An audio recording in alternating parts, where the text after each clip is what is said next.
discovery, and the shuttle has cleared the tower. Well, hello, everybody. Welcome back to the Health or High Water podcast. I'm your host, Tripp, here with Kathryn. How's it going? It's going great.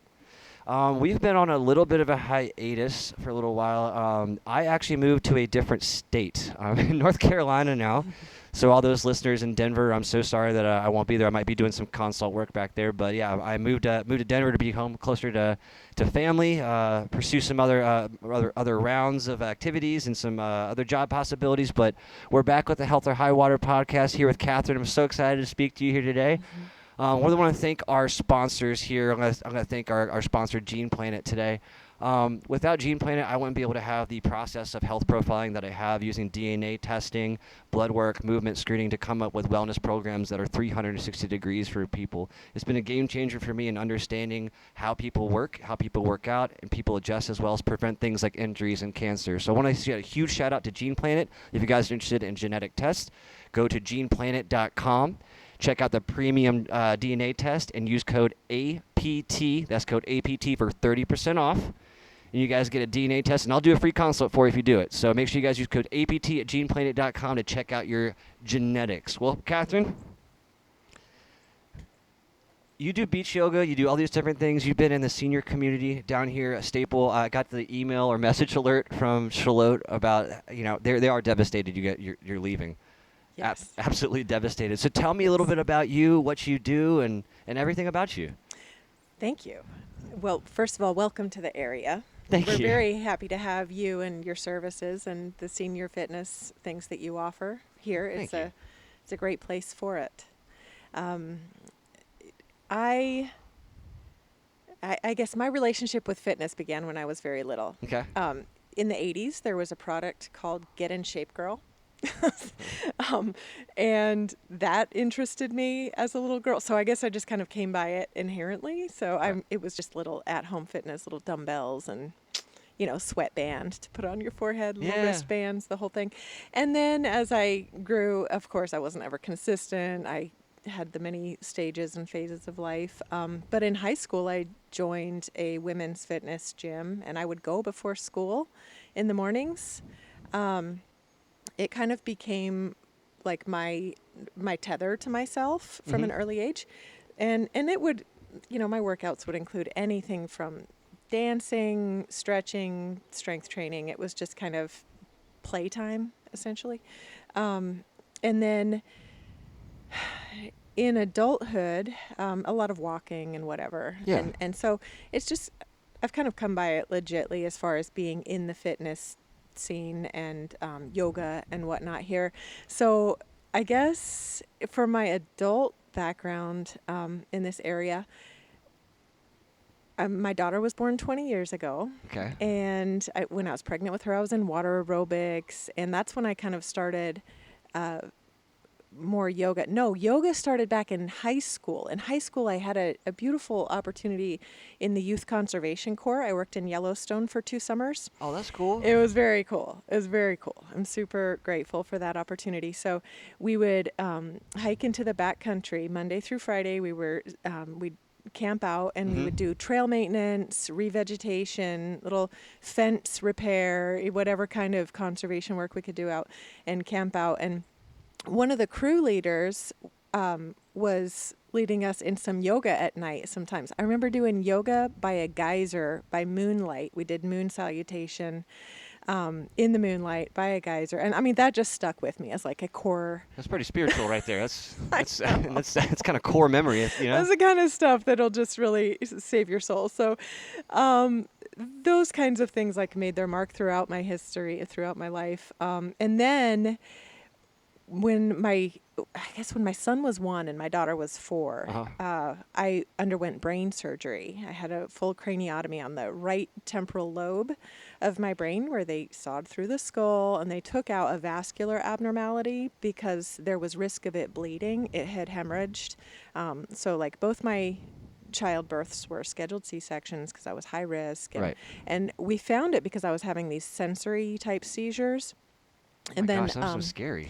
It was scary, and it was a roller coaster of trying to manage it with lifestyle changes, medications, And then it kind of just got worse after I had my second child. I don't know if it was the hormone changes or stress or what, but inevitably I needed surgery in Okay. order to eliminate that risk of a brain bleed. So in order to optimize my chances of a successful procedure, I got into like a CrossFit type I didn't join a CrossFit gym, but I would get the free workouts online. Mm-hmm. And I just really wanted to be as strong as possible going into it. So I took some reins on my life in that way. And then after the surgery, of course, it took like a full year to get my energy back, but I would just do what I could energetically, Sometimes I'd need a nap at 7 p.m., but I just modified my life and healed beautifully. So thankfully I have no medications and no seizures now. So it was successful. That's amazing. Yes.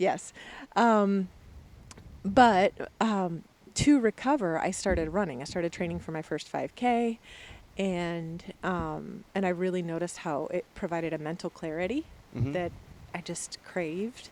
So I guess I've been kind of hooked on endorphins and just feeling that aliveness and the clarity, because I haven't always had it. And when I was on seizure medications, they can be very groggy. They create like a grogginess and a fogginess. They did for me anyway. That's what sleep medicine did for me. It was awful. Really? Yeah. So once you know, like living in a cloud, then you notice when you're living in clarity, right? So then I just wanted to find natural ways to live in greater clarity. And then in, I guess, like 2016, the bottom fell out of my marriage. And I had always been like walking when I was a stay-at-home mom, a lot of walking and just home fitness type stuff. And with everything up in the air at that point and shaken up and the future so uncertain, and I had my 2 kids and we were just kind of like floating around I was trying to figure out what my next step was going to be. Right.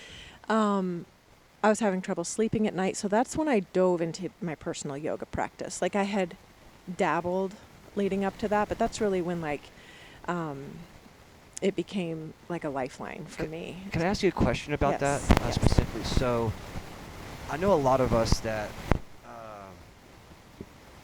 are going through especially rough situations at home.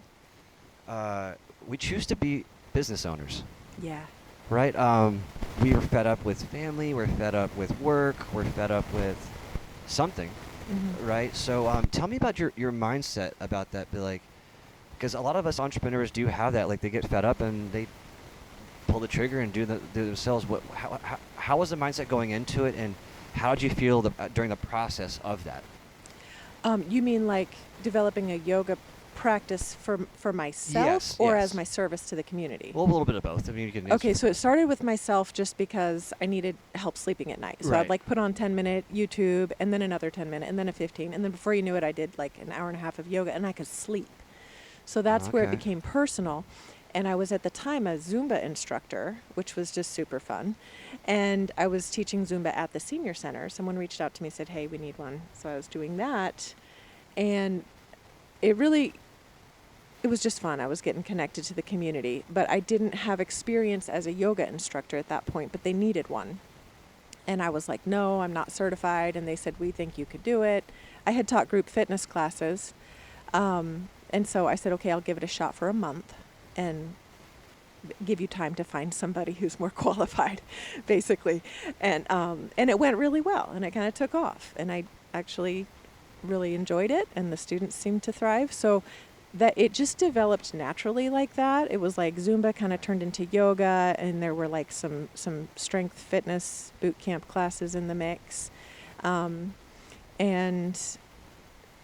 I didn't ever set out for it to become like my business, but after my separation, I needed some skills to pay the bills because I'd always been a stay-at-home mom and hadn't really focused on my education. So I started going to massage school right here at Brunswick Community College. There you go. They had a weekend program, so I was able to get a babysitter and do that every weekend for a year. And that really enhanced my yoga classes because I was delving into the anatomy, the kinesiology, understanding how things work together in the body and in the mind and nervous system and Yeah. all these different aspects to it. So it just kind of blossomed from there. It was the combination, like yoga enhanced my massage work, massage enhanced the yoga classes, and I was able to give people a pretty comprehensive full package kind of experience, fuller anyway. Right. Yeah. My massage clients, once I got my license, a lot of my yoga students wanted massage because I already had their trust. Right. You know, both of those roles are very trust-based places of service. And so I never take that lightly when somebody trusts me with like Oh, yeah. their wellness, but also just like their inner bubble of safety, you know. Right, I yeah. try to really hold that with reverence and care. So it's been a real joy and a real honor, and it's developed me and called me to greater presence in every interaction. So, and caused me to just manage myself and grow in ways to better serve. And it's really had this great overflow in my life, in my relationships with my kids, with myself, with my relatives. So anyway, that's kind of how I came into it, was through my massage business, and then the yoga was like just because there was a need here, especially in like the Holden Beach and Charlotte area. So it was like a, mama bear status, kind of like survival. Like I gotta put food on the table. Like I'll give. That's the same thing with this. Saying yes to things. Yeah, I just started saying yes to these opportunities, and then it went well. So then there would be more opportunities, and I'd say yes to those, and learn to I really love that. just say yes to things that felt like peace inside of me Right. too. I didn't say yes to everything, but started really following that peace, and it served me well. It's really funny how like life works that way. When I was at starting into the senior business, Mm-hmm. trying to get personal training clients, I was like flying 500 flyers a week, Mm-hmm. getting some clients and what have you. And I was with my business partner. We just walked into a senior community. Who's like, "We'll teach class. We got to put food on the table." Like, Mm-hmm.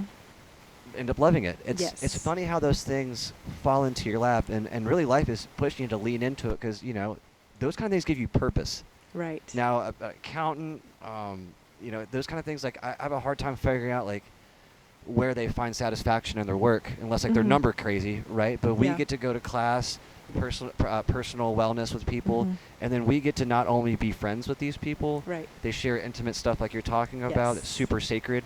Yes. But we're the industry that gets invited to weddings and stuff like that. It's Yes. Once you have that bond with somebody and you have that trust, that is a sacred thing, and that Yeah. lasts, and it works both ways. And I've recently been making a career change and kind of moving away from full-time massage because it takes its toll on my body. I'm feeling it in my thumbs and wrists. my tendonitis is cringing just thinking about just that. thinking about it, yeah. So I've had this incredible measure of meaning and Yeah. gratification through the work. But so it's very bittersweet. It hasn't been like an easy or quick decision to Right. scale it back. I want to continue doing it forever, so I have to do less of it. So I'm just going to be doing it part-time. Yeah. So it's going to continue to be a huge source of meaning in my life, the massage, and then yoga, of course, too. Well, I want to ask you, from class teacher to Mhm. class teacher. A lot of these classes, a lot of lectures, music, it doesn't really matter how you expect. And I'm gonna insinuate seniors here. It's not about really everything you teach. It's about the mindset you Hmm. have going into these places or classes or what have you. Mhm. The difference maker, just being like saying hi and introducing yourself to people, like those kind of things. Mhm. What qualities do you feel like make a great teacher, especially for seniors? Yes. I think that the longer we live, of course, the more obstacles we face, the more things we have to overcome, whether Right. it's injury, difficulty, loss, Oh, yes. all kinds of things. And what can happen is over time, like a blockage, from what I've witnessed, can build up in people's minds about what they're capable of. And so I like to go in with the attitude of, let's find what you can do. Let's find what you can do and just do that. Let's not worry about what you can't do right now. Right. We're not trying to do what you can't do. We just want to find what you can do and do Mhm. that.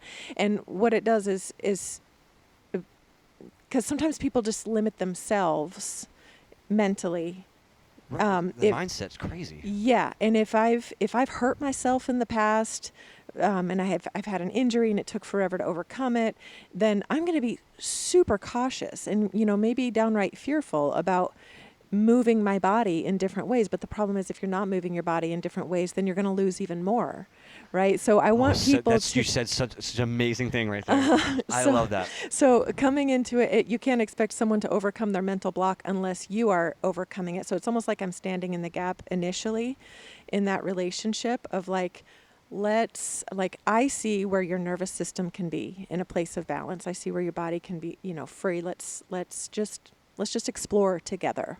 Let's find what you can do. Yeah. So a lot of it is that mentality. Man, I love what you're saying. I absolutely love it. And just to reiterate what you're saying, I've had so many personal training clients and what have you that have done 20, 30, 40 years of damage. I want to look like this. And I'm like, let's sit down, Skippy. We gotta talk about what health actually means. Right? Yes. Okay. And that's another aspect to one way that I like to approach the classes is that we're not trying to get you back to where you were 10 years ago or 20 years ago or even 3 years ago before you hurt your knee doing such and such. We're just trying to be where we are now. So that's where the yoga aspect is too. It's like, let's come into our breath and be present with what is right now. And let's befriend that and develop a relationship. Mind, body, where is it now? We're not trying to go back. We're not trying to worry about where we're going to get with it either. We're not getting, let's stop looking back and looking ahead, and let's just be where we are, and let's just breathe and explore our range of motion and our strength capacity and whatever it may be right here, right now. So I think presence is key in that relationship with teacher, student, and self. Yeah. Well, I think this is just a great business practice, right? I mean, especially with the way we market and our brand ourselves, first introductions, those kind of things, saying hi mentality. I mean, that is like bread and butter of being a good business person, just a good community member.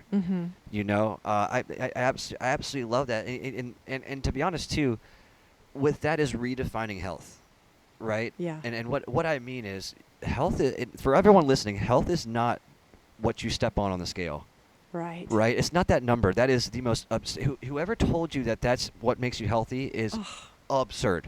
Especially for females, right? With unrealistic expectations about losing. I've heard people come in, I want to lose 10 pounds. And 10 pounds of what? Right? Don't worry about the scale. Worry about goals of talking about moving. Can you move your arms above your head? Can you go on a mile walk?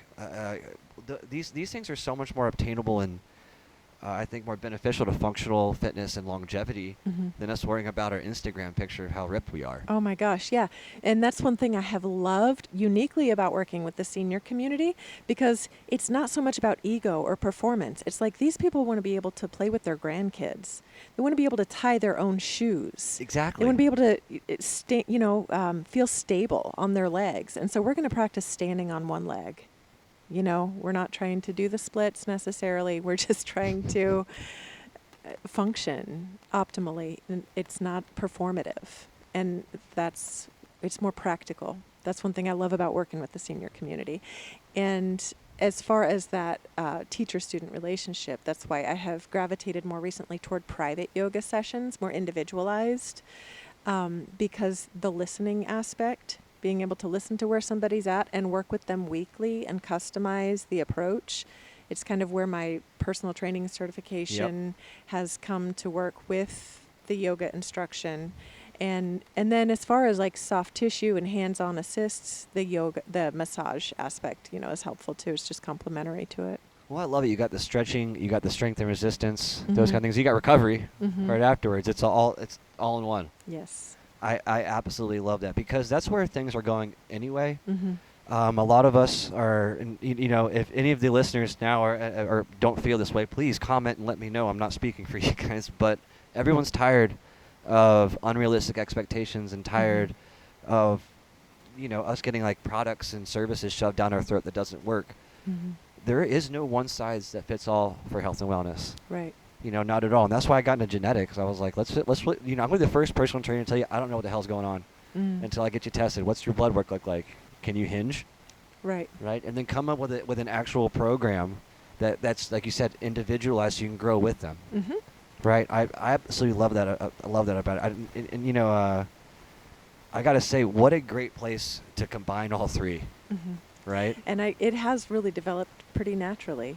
It's all been one thing has led to the other, and it's worked together. So I'm just saying yes, and liking the results. It's very rewarding to see people on a consistent basis, and where they couldn't touch their toes, now they can touch their toes. Right. Where they used to have, their knees were really, really bothering. Well, now that they've gotten their hips stabilized, their knees are relieved. It's just a natural progression. And then like going back to like getting done with the job, like we get to go home so satisfied with what we do when we make those successes. Yes. Like, hey, I made someone smile in class today. Mhm. You made someone's knee move for the first time in the right way. Mhm. Those little things really make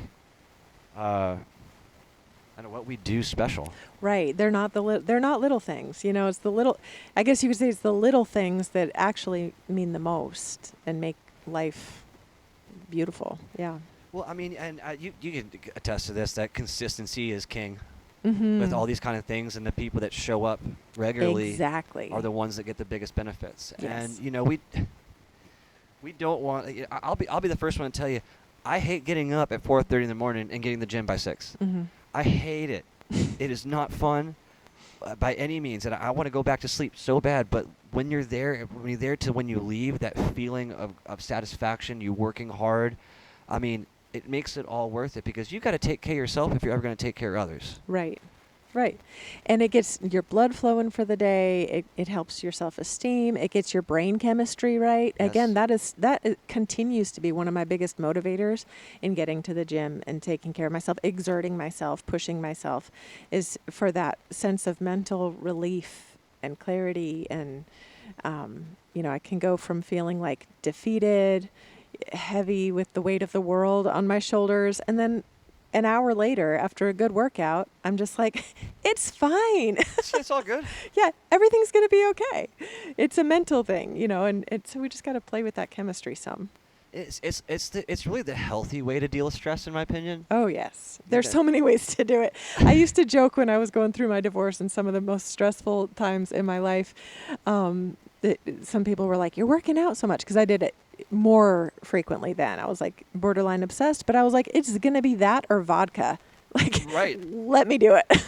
Which it's either going to be deadlifts or 12-ounce curls. Yeah, you gotta yes, exactly. No, because it's what happens is our bodies release endorphins and natural enzymes when we Mhm. work out to subside the pain from working out, which ends up Mhm. helping with stress. And Yes. I don't know about you, but when I'm in especially alone training, Mm-hmm. I get to process and work out a lot of stuff that's going on in my life in I feel like a healthy way. Mm-hmm. Is it really that important?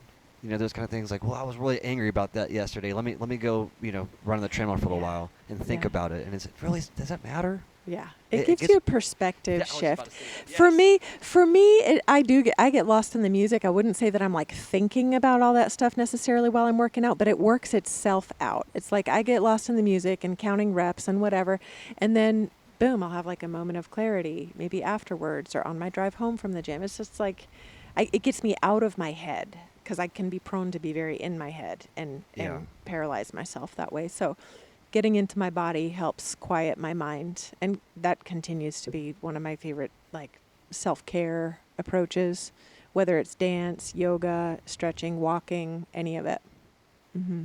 Well, I'm going to tell on myself real quick. I think the listeners have been really liking when I'm throwing myself under the bus. Come on. Kathryn, you gave me a huge opportunity to work with the Schlote Senior Center Yes. on Tuesday. Had a meeting with Tanya, Robin, amazing individuals. Uh-huh. Shout out, y'all. But I was nervous. I haven't done a business meeting in weeks or talked to people about class in weeks. I was freaking out. Yeah. So, God bless my parents. They wanted to come with me to support me. Like, hey, we'll go with you, which made me more anxious. Oh. They're sitting in the car like, how did it go? And Yeah. It's the sweetest thing, and I love that. But my anxiety is, through the roof. So I was driving us, and I stopped at the gym and got some pull-ups in and Yeah. it just went away. Yes. Just How went away. simple. right? Right. So you're not reinventing the wheel with that hack. That's just a practical exertion of energy to kind of like take the edge off of your anxiety. I think that that's a strategy that everybody could utilize in whatever their version of pull-ups is, you know? Exactly. Yeah. Was it walking, yoga, Mhm. breath work? I think everyone should be Exactly. doing breath work, by the way. Me too. But what I really want to shift to is, now that you've made this huge transition from leaving these class yogas, getting into more one-on-one work, do you have a new business set up? Do you have is there anything like going in that direction with that? Are you doing the same thing you've been doing, or what's the structure going, or like kind of like? The structure's pretty much the same. I like to keep it small and manageable, Right. like personal. So I still prefer people to reach out and text me or email me if they want to talk about booking a private session. That's always what I've done. I don't have staff. I have a partner for massage here and there, but that's still, I have a website where people can look at pictures and see some examples of what I do. But still the best way is a conversation. That keeps it meaningful, it keeps it personal, and it helps ensure that people get the best possible experience, because I want to know, I can best serve you if I know what you need. And I'll only know what you need if I listen to you deeply and take a moment, you know? So that's still, it's a simple business model. No, but that's the best though, and you know why I wanted to have you on, because this individual approach that you have really resonates with me, and a lot of the people I've worked with in the past. It seems to be the future where things going. You've got a very unique approach to your wellness coaching, right? You've got yoga, you've got personal training. I mean, massage therapy. There's a really unique factor that's really needed in this area. Yes. Hyper needed. It is. It is. How can people get a hold of you? Now, I'll put all of your information in the copy of the podcast, so people can click on it and just go right to the website. But you said conversations. Do you do like free consults for people that are interested in working with you? Yeah, a good free 15-20 minute phone call just to see if I even have what you need. Right. You know, I'm not trying to overextend myself or work beyond my scope of practice. I have things that I'm skilled at and things that I'm not, like everybody else. And if I can't meet someone's needs, I am so happy to refer them out to another yoga instructor, another personal trainer, different, whatever it be, a gym or whatever. So yeah, a conversation is where it starts.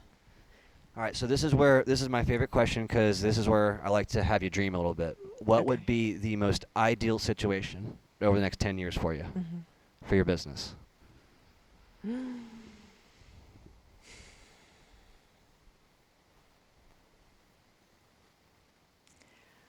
Well, I would have stable income with health benefits and be able to prepare for retirement.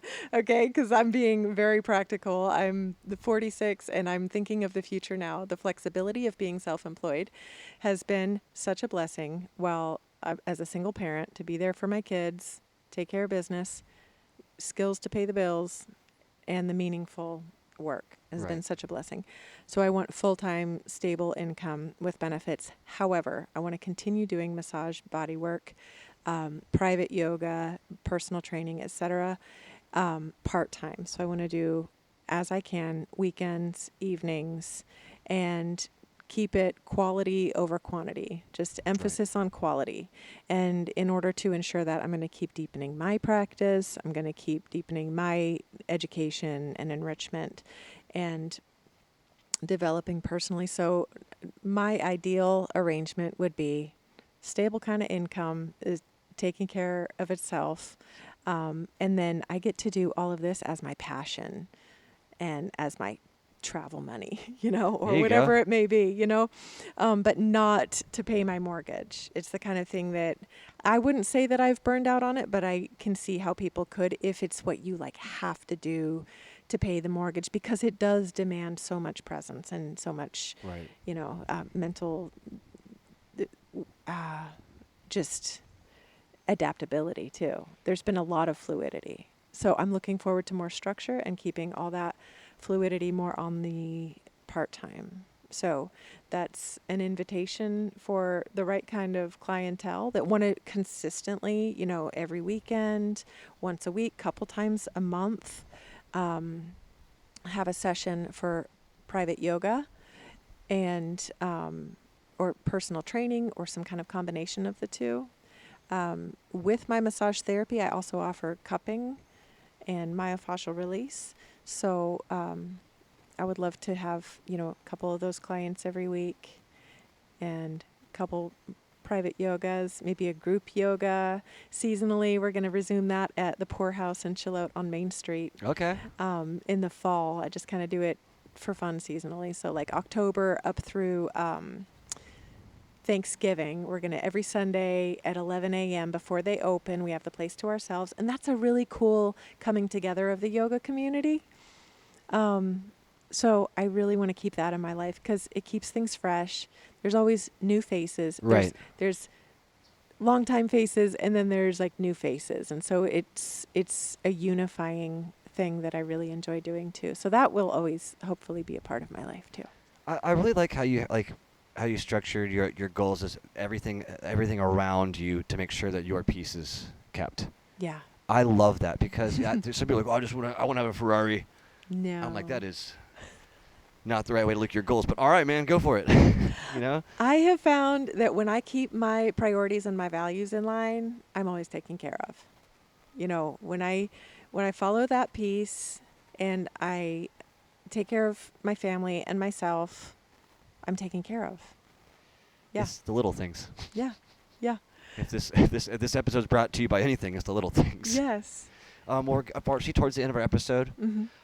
We'll have you back on for sure. This was absolutely amazing talking with you. I look forward to that. And I want to say, yeah, take good care of my yoga community at the Senior Center in Charlotte because they have been such a source of heart and love and support in my life too. And so it wasn't easy saying goodbye, but I also am following that piece and they were supportive because they're awesome. So enjoy that. And I know they're in good hands with you. Oh, well, thank you. I'm going to take it with that same sacred response I have with everyone. And I really appreciate the opportunity you put in front of me. I can't say thank you enough.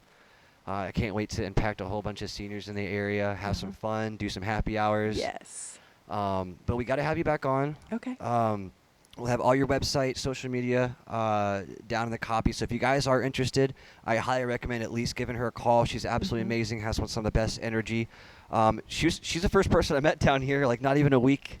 Wow. Weekend being back, and just had the most amazing time with you. Yeah. Has some good energy. So make sure you guys reach out to her. She's got a lot of good information and has a wide spectrum of how she can help you, especially here in the Brunswick County. There's a big need for what she does. So please reach out to her, at least follow her journey. It's amazing. And make sure you guys are liking and subscribing this podcast. We need as many thumbs up as we can now that this is the first episode of season 4. We're getting back in full swings. Hopefully we'll have a new episode out at least once or twice a week. Might be doing some solo episodes. Don't know. The structure is going to change a little bit. But I want to thank you guys so much all the way from Denmark to Argentina, China, all you guys. Thank you guys so much for tuning in, listening, and coming back to the Health or High Water podcast for season 4. Thank you guys. Have a good one. Thank you, Tripp.